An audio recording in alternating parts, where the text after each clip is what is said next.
Hey, so if you're managing employees and HR tasks, yeah, Zoho People can make everything way more organized. In this guide, I'll walk you through how to use it step by step.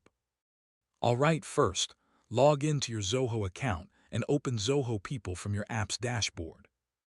Once you're in, go to the Employee section and click Add Employee to enter basic details like name, email, and role. Next, head over to Attendance. Here you can track check-ins, checkouts, and working hours, all in one place. Now, go to the Leave section to create leave types like sick leave or vacation and define your company policies. Employees can submit leave requests, and you can approve or reject them right here. So, yeah, everything stays organized. If you track work hours, use the timesheets feature to log tasks and monitor productivity. You can also set up automation, like reminders or approvals, to reduce manual work.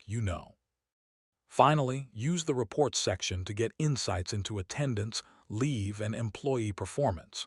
And that's it. Zoho People gives you a complete system to manage HR tasks efficiently. Once it's set up, things run a lot smoother.